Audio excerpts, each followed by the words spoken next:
মির্জা ফখরুলদের যাতে ভবিষ্যতে এমন কোনো গোজামিল নিতে না হয় সেটি ব্যবস্থা নিশ্চয়ই করবেন। কারণ বিএনপি নেতাদের মনে রাখা উচিত, জুলাই আগস্টের রক্ত দিয়ে বাংলাদেশের তরুণরা পুরনো বন্দোবস্তের কবর রচনা করেছে।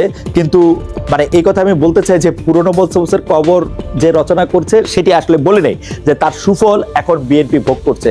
কিন্তু পুরনো বন্দোবস্তের কবর রচনা করে নিজেরা আবার কিছুটা নতুন বন্দোবস্ত না করে নিজেরা আবার পুরনো বন্দোবস্তটাই করছে, যেহেতু পুরনো বন্দোবস্তটা বজায় আছে এই কথা বলে। সেজন্য এনসিপির যারা নেতা নেত্রী আছেন, এনসিপির যারা সমর্থক আছেন, তারাও এই দায় থেকে মুক্তি পাবেন না। তবে বিএনপি নেতাদের পুরনো ধারার রাজনীতি চর্চা, আমরা চাই যে বিএনপি পুরনো ধারার রাজনীতি চর্চা বাদ দেন। এই মানে পুরনো ধারার চর্চা বাদ দিলে যেটা হবে, বিএনপি যেহেতু সবচেয়ে বড় দল, বিএনপিকে অনুসরণ করে অন্যান্য রাজনৈতিক দলগুলি সত্যি তখন নতুন রাজনীতি করতে বাধ্য হবে। সেটা আসলে বিএনপি যেহেতু এই জুলাই আগস্টে যে গণ অভ্যুত্থান হয়েছে সেটার মধ্যে থেকে তারা তাদের অবস্থান, তাদের ভাগ চায়। বিএনপিকেও কিন্তু আসলে নতুন রাজনীতির কথাই বলতে হবে, পুরনো রাজনীতি না। বিএনপি অবশ্য দাবি করে তাদের 31 দফা আছে, 31 দফার মধ্যে তারা নতুন অনেক রকম কথা বলেছেন। কিন্তু রাজনীতির ক্ষেত্রে যে প্রতিশ্রুতি বহুল কথাবার্তা, যে কথাবার্তা আসলে তারা ফলো করতে গেলে কে করবেন সেটির কোনো রকম কোনো দিক নির্দেশনা না থাকা, সেটি একদমই পুরনো রাজনীতির পুরাতন চর্চা। এই প্রসঙ্গে একটি কথা মনে পড়লো যে এরশাদের আমলে যেহেতু ভোটের ব্যাপারে কারো কোনো উৎসাহ ছিল না, সেহেতু ভোট দিতে উৎসাহ দিতে এবং ভোট সম্পর্কে সচেতন করতে বিভিন্ন ধরনের বিজ্ঞাপনের মতো চালানো হতো বিটিভিতে। সেই বিজ্ঞাপনের মতো বা বিজ্ঞাপনী মধ্যে এরকম দেখা যেত যে ভোটের আগে নেতা গিয়ে বলছেন যে এই যে খাও পানি খাও। তো বোতলের মধ্যে পানি দেখে সেটা মিড-80s বা সেই সময়ের মধ্যে তারা অবাক হতো, এটা আবার কিরকম পানি। তো সেই পানি ছিপি খুললে আবার ফুস করে অনেকখানি বেরো হতো ফেনা। তখন তারা এটি খেয়ে তাদের খুব ভালো লাগতো, তারা বলতো বাহ ভালো, একটা ফোস পানি খাইলাম। যখন ইলেকশনের পরে তারা সেই নেতাদের বাসায় পানি খেতে আসতেন, তখন তাদের সাধারণ পানি কখনো দেয়া হতো, কখনো দেয়া হতো না। সেই পানি হাতে নিয়ে লোকজন যখন জিজ্ঞেস করতে ফোস পানি নাই, তখন তাদেরকে জানানো হতো, মানে সেই নেতারা তো আর তাদের সাথে দেখা করতে না, নেতার চামচারা বলতো ভোটের পরে পানি আর ফোস করে না। তো আর শুধু ভোটের রাজনীতিটার জায়গায় না থেকে মানে অন্যভাবে বাংলাদেশের মানুষের কল্যাণের কথা, কিভাবে বাংলাদেশের মানুষের অনেক সমস্যার সমাধান করা যায়, সেই ব্যাপারগুলিও আসলে বিএনপি অনেক বড় করে আলোচনা করবেন, সেটি আমাদের সবার পক্ষে চাওয়া। আবার মির্জা ফখরুল ইসলাম আলমগীর নির্বাচন চাইছেন বলেই যেভাবে তাকে আসলে আমি বলবো তাকে নিয়ে ট্রল করা হচ্ছে, তাকে নিয়ে ভিলেনাইজ করা হচ্ছে, তাকে বলা হচ্ছে যে তিনি মানে তিনি একদম জাতীয় শত্রু, গণশত্রুর মতো প্রায়, এই ব্যাপারটা নিয়েও আসলে অনেক রকম প্রশ্ন আমাদের মনের মধ্যে দেখা দিচ্ছে। কেউ মানে তাকে সমালোচনা করা হচ্ছে, তাকে ব্যঙ্গ করা হচ্ছে, এবং সমালোচনা ব্যঙ্গ করতে করতে তারাও কিন্তু এক ধরনের ফেসিবাদের দিকেই চলে যাচ্ছেন। বিএনপি নেতাদের নির্বাচন দাবি, গণতন্ত্রের প্রতিষ্ঠার দাবি জারি রাখা দরকার, কিন্তু বিএনপি যেসব কথা বলে যেভাবে আসলে সংস্কারকে আক্রমণ করছে, যারা আবার তাদের এই আক্রমণের কথা ধরিয়ে দিচ্ছে, তাদেরকে আক্রমণ করছে, সেই ব্যাপারটি দেখে তো মনে হচ্ছে যে তারা এখনো ক্ষমতায় আসে না। ক্ষমতায় আসলে যে তারা কি করবে, যেমন ধরেন বিএনপির স্থায়ী কমিটির সদস্য আমাদের সকলের প্রিয় মির্জা আব্বাস, তিনি বলছেন ইরান যুদ্ধের সময় যেমন জিয়াউর রহমান ভূমিকা রেখেছিলেন, তিনি আজ বেঁচে থাকলে ফিলিস্তিনি পক্ষে কার্যকর উদ্যোগ নিতেন এবং ইসরায়েল এমন সহিংসতা চালানোর সাহস পেত না। জনাব মির্জা আব্বাস, জিয়াউর রহমান বেঁচে থাকলে তিনি কি ভূমিকা রাখতেন, তার ফলে আরব বিশ্বের কি ভূমিকা হতো, সৌদি আরব এবং অন্যান্য আরব দুনিয়া আরো 2-3 ভাগে আলাদা হতো কিনা, সেগুলো অনেক বড় প্রশ্ন। কিন্তু আপনি যে এতবার করে জিয়াউর রহমানের নাম নিচ্ছেন, এবং জিয়াউর রহমান থাকলে ইসরায়েল আক্রমণ করতো না প্যালেস্টাইনে বিদ্যমান ব্যবস্থাপনায়, সেটি মানে একটু বেশি হয়ে গেল না? একটু বেশি কি হইল? আপনারা কি একটু বেশি বইলা মানে জিয়াউর রহমানকে অথবা খালেদা জিয়াকে অথবা তারেক রহমানকে ওই শেখ হাসিনার নামে যেরকম একটি বন্দনা সৃষ্টি হতে হতে, শেখ হাসিনাকে হজরত বলতে বলতে, শেখ হাসিনাকে একরকম আলাদা অতিলৌকিক একটা অমানবিক না মানে অতি মানবিক জায়গা দিতে চেষ্টা করতে গিয়ে তাকে অমানবিক করা হয়েছিল, সেইটাই কি আপনারা আসলে চাইতেছেন? মানে এই কথাটা বলা এখন কতটা প্রাসঙ্গিক? মানে এই গত 15 বছর ধরে কাল চরিত্র নিয়ে মানে বিকল্প দেখান, তিনি ছাড়া আর কে আসেন, সবাই খারাপ। মানে ইন্টারেস্টিং ব্যাপার কি জানেন, আওয়ামী লীগ আমলে মন্ত্রীদের বিরুদ্ধে সমালোচনা করলে প্রধানমন্ত্রীর কার্যালয় এবং প্রধানমন্ত্রী খুব খুশি হয়ে যেত, কারণ প্রধানমন্ত্রী শুধু ভালো, বাকি সবাই খারাপ। এসালাম চুরি করছে, প্রধানমন্ত্রী খালি ভালো। কিন্তু এই বাংলাদেশ থেকে 4000 কোটি টাকা বাইরে হয়ে গেছে, শুধু প্রধানমন্ত্রী ভালো। ওর পিয়ন নিয়ে 400 কোটি টাকা চলে গেছে, শুধু প্রধানমন্ত্রী ভালো। এই ছিল হচ্ছে কাল্ট ফিগার। মানে বাংলাদেশের সবকিছু, যা কিছু ভালো সবকিছুর জন্য হচ্ছে হাসিনার ক্রেডিট, আর যা কিছু খারাপ তার অন্য লোকেরা দুষ্ট আছে, শুধু শেখ হাসিনা কিছু করার নাই। এই জায়গাটার মধ্যে নিয়ে আইসেন না, এই জায়গাটার মধ্যে এই জায়গাটার মধ্যে নিয়ে আইসেন না। আওয়ামী লীগের নেতাদের যে পতন, যে পলায়ন, বিএনপি থেকে তার শিক্ষা নেয়নি। তাই গত কয়েক মাস ধরে বিএনপি নেতাদের কেউ কেউ বলেছেন প্রতিদিন জিয়াউর রহমানের নাম নিলে বেহেশত কনফার্ম, কেউ বলেছেন তারেক রহমানের নাম নিলে ওযু করতে হবে। বর্তমান ফিলিস্তিন পরিস্থিতির সঙ্গে প্রেসিডেন্ট জিয়াকে জুড়ে দাও, আমাদের মতে তেমনই একটি প্রবণতা। দলের নড়বড়ে অবস্থান হলে অনেক নেতা এ ধরনের বক্তব্য দেন, নানা কারণে নানা আলোচনায় থাকা মির্জা আব্বাস নিয়ে আমার এখন কিছুটা সন্দেহ হচ্ছে। মনে হয় তার অবস্থান বা তার যে মানে তার যে তার ইয়ে কিছুটা নড়বড়ে। মানে আমার কাছে মনে হয় মির্জা আব্বাস ধারণা করতেছেন যে তাকে আর বিএনপির দরকার নাই, সেই জন্য তিনি প্রাণপণে বিএনপিতে থাকতে চাচ্ছেন। মানে বিএনপিতে থাকা ছাড়া মানে তার নিজের অবস্থান বোঝানোর আর কিছু নাই।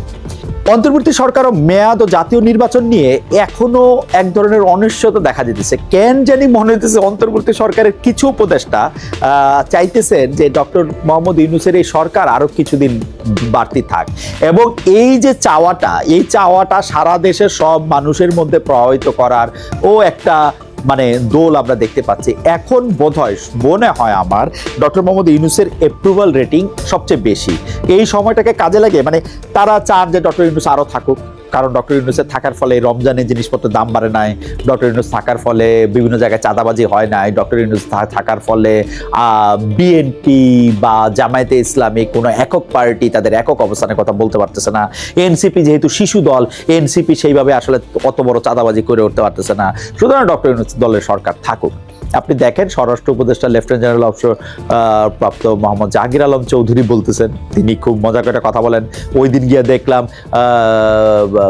এক সরকারি কর্মকর্তাকে উনি ফোন করে ঝাড়ি দিচ্ছেন এবং মেক শিওর করতেছেন তার সামনে একটা টেলিভিশন ক্যামেরা থাকুক, এবং টেলিভিশন ক্যামেরার সামনে তিনি সেই সরকারি কর্মকর্তাকে বলছেন আপনি আসেন, আপনি সেটা করে না দিলে কিন্তু আপনাকেই রিপেয়ার করে দেওয়া হবে।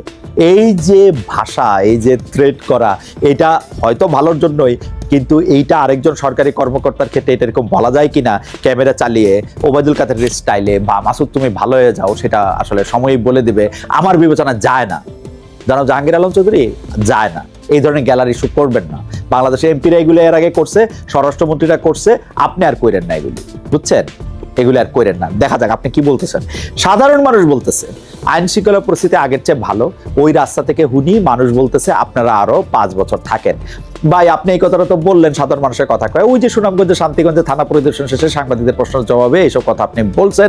এই যে আপনি এই ধরনের কথা বললেন যে দেশে 18 কোটি মানুষ চায়, 20 কোটি মানুষ এটা চায় বলে যে নিজের চাওয়া বা নিজের দলে ফায়দা মতো কথা বলেন, এই কথাগুলি কিন্তু লোকে বুঝতে পারে। কয়দিন আগে আপনি যে বাংলাদেশের আইন শৃঙ্খলা পরিস্থিতি কিছুই সামলাতে পারতেছিলেন না, রাত 3টার সময় আপনার একটা সংবাদ সম্মেলন করে কইতে হইতেছিল যে ভাই আমরা কিন্তু কাজ করতেছি, আমরা কিন্তু ঘুমাই নাই।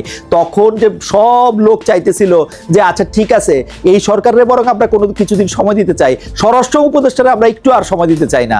তখন কি আপনি জনগণের মুখের কথা বুঝছিলেন, নাকি এখন আপনি জনগণের কথা একটু ভালো শুনতে পাইতেছিলেন? আপনার মনে রাখতে হবে যে মানে যে জনগণের কথা আপনি শুধু সিলেক্টিভ ভাবেই শুনলে হবে না।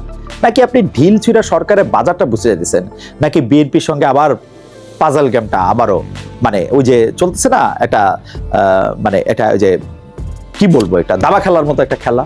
আপনি একটা চাল দেন, উনি একটা চাল দেন, আপনি মন্ত্রী বাইর করেন, উনি একটা সৈনিক বাইর করেন, এদিকে একটা কিস্তি বাইর হয়, এগুলি চলতেছে নাকি? সরকারের মেয়াদ ও জাতীয় নির্বাচনের নির্দিষ্ট তারিখ যে ঝুলে আছে, যার কারণ সরকার দীর্ঘদিন ক্ষমতা থাকবে এমন গুঞ্জন আলোচনা চলছে শুরু থেকে, সেই গুজবে আরো ইন্ধন আপনি যুক্ত করলেন না? এনসিপি নেতা ও সাবেক সমন্বয়ক সার্জিল আলম যে ডক্টর ইউনূসকে 5 বছর ক্ষমতা দেখতে চান, তার সঙ্গে স্বরাষ্ট্র উপদেষ্টার মানে জনাব জাহাঙ্গীর আলম আপনার বক্তব্যের কোনো সম্পর্ক কি আছে? কি সেই সম্পর্ক? আপনার কথা সার্জিস আলমের কথা মিলা যাওয়া কি কাকতালীয়?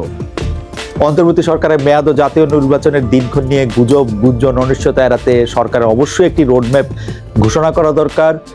এর বদলে সরকার সংস্কারের কাজে কেমন যেন সময় ক্ষেপণের কৌশল নিয়েছে, যেমন কমিশনগুলির প্রস্তাব জমার আগেই রাজনৈতিক দলকে সঙ্গে যুক্ত করলে এখন যে 1-2 মাস লাগছে সেটাও হয়তো আর লাগতো না। বিএনপির স্থায়ী কমিটির সদস্য সালাউদ্দিন আহমেদ কি বলছেন সেটা আমরা একটা দেখি। মাননীয় প্রধান উপদেষ্টা বড় সংস্কার আর ছোট সংস্কার বলতে কি বুঝান সেটা তো আমরা বুঝি না। কোনো সংস্কারই ছোট বা বড় নয়। আমরা বলছিলাম নির্বাচনমুখী যে সকল সংস্কার সেগুলি শেষ করে নির্বাচন দিয়ে দেন, কিন্তু এখন বড় সংস্কার বলতে উনি কি বুঝাচ্ছেন সেটা পরিষ্কার করতে হবে। যদি উনি সংবিধান সংস্কারকে বড় সংস্কার মনে করেন তাহলে সেটা আমাদেরকে বলতে হবে। সংবিধান সংস্কার তো আর জাতীয় সংসদ ছাড়া হবে না। এই বড় সংস্কার ছোট সংস্কার বলতে কি বুঝাতে চেয়েছেন এটা আপনারা আমি একটু বুঝিয়ে দিই জনাব সালাউদ্দিন সাহেব। আমি বলি যে বড় সংস্কারটা হলো আপনারা এটা মেনে নেন, 2বারে বেশি আপনারা প্রধানমন্ত্রী থাকবেন না, এটা পরপর এগুলি একাধারে এগুলি শব্দ বাদ দেন। তারপরের একটা বড় সংস্কার হচ্ছে যে আপনারা 70 অনুচ্ছেদ নিয়ে আপনারা আমাদের মতামত এবং সংস্কারের কথা বলেন। আরেকটা বড় সংস্কার হচ্ছে 100 মানে উচ্চকক্ষ এবং নিম্নকক্ষ যদি হয় সেই উচ্চকক্ষ এবং নিম্নকক্ষের মধ্যে আপনারা শুধু বলেন, কার্যকর আপনারা কইরেন, আপনাদের অবস্থাটা শুধু আপনারা বলেন সেই উচ্চকক্ষ এবং নিম্নকক্ষের মধ্যে সেটা কি ভোটের প্রপোর্শন অনুযায়ী ঠিক হবে না আসনের অনুপাতে ঠিক হবে, এইসব ব্যাপারগুলিতে আপনাদের অবস্থান পরিষ্কার করে দেন। তাহলে আমরা কিন্তু একদম পরিষ্কার বুঝবো যে আপনারা আসলে আবারও একটা প্রধানমন্ত্রী শাসিত সরকার চাচ্ছেন নাকি একটা কি চাচ্ছেন। ঠিক আছে, একটুকু আপনারা বলে দেন। সংস্কার কিন্তু আপনারা সংসদীয় করবেন, কিন্তু একটুকু আপনারা বলেন। এখন আপনারা সংস্কারের কথা শুনলে আপনারা যেরকম করে ঝাঁপায় পড়েন সেইটাতে আমাদের আসলে ভালো কোনো জায়গা আমরা দেখি না। এই যে আপনারা নির্বাচন ছাড়া আর কোনো কিছুর কথাই যে শুনতে চান না সেইটা মানে সেটা কেন রে ভাই? আপনি দেখেন যে এই যে 17 বছর ধরে আপনারা সবচেয়ে বেশি সাফার করছেন, আমরা তো এটার বিপক্ষে বলি না যে হ্যাঁ আপনারা সাফার করছেন, আমরা তো বলি না যে আপনারা সাফার করেন না, এটা কেউই বলে না। কিন্তু আপনাদের সমালোচকরাও কেউ বলতে পারে না যে আপনারা সাফার করেন নাই।